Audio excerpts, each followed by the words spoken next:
name's Abby Hefner, and today I'll be discussing the importance of knowing another culture as you enter it to business, and particularly the Chinese culture. So before I begin, I want to discuss why it's important to know the culture that you're going into for business. When two cultures collide in business, it can make things run inefficiently or unsmooth, and it's important that if you are going into another culture that you understand that that's why they're doing the things that they do, and that's why things seem different than the way you expected them to go.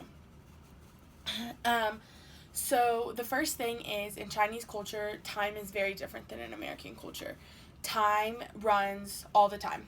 There's a quote that says, day and night run consistently. They constantly are going, work is constantly running. So, for example, in a business setting, it could be 9 p.m. and you get a phone call and it says, we're having a meeting at 9:15, be prepared.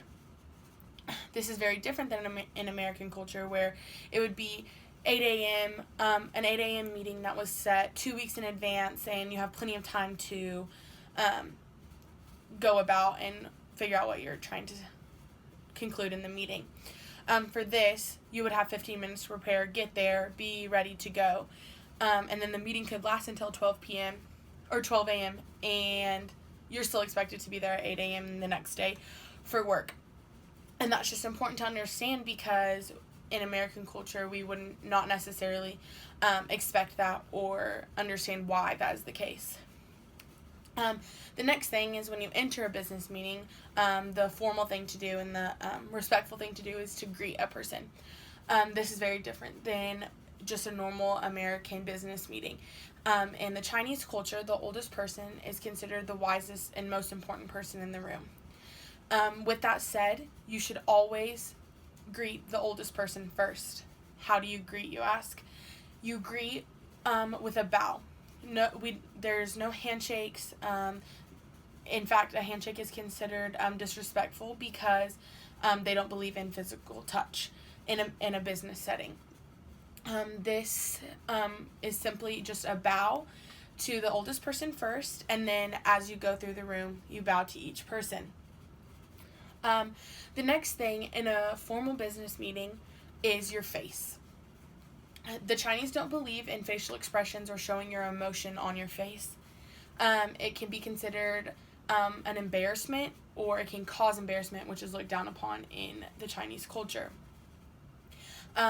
They believe in truth and honor, and speaking that truth and honor instead of showing it on your face. They believe that showing it on your face is hiding it, when you should just speak what you're trying to say.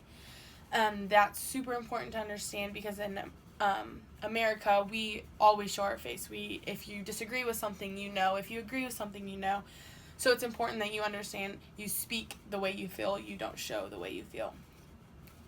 The last thing is yin and yang and harmony. In the Chinese culture, yin and yang means balance. It's the balance of the universe and how everything flows. And an everyday example would be a man and a wife, or a man and a woman. They're husband and wife.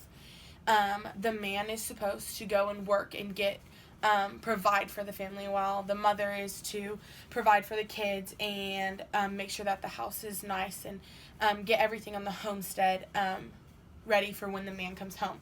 It's two units working separate jobs to create one unity.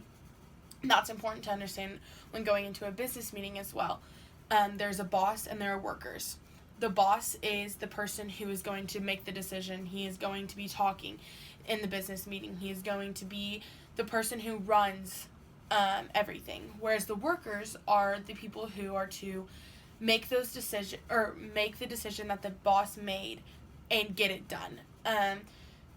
This is important to understand, because in a meeting, you may be doing more listening than you do talking, which is different in American culture, where everyone is continuously talking and everything is equal. This is the boss is going to be the person who will be discussing and who will be talking, and you will be sitting there listening, deciding how you can do what he is saying you can do. This is also important to understand that you do not speak until you are spoken to. If you have an opinion about something, just like I said earlier, with the face, if you disagree with something, it's important that you acknowledge to the boss that you would like to speak, and then he will acknowledge that you can speak as well. Again, I just want to talk about why it's important that we know these things.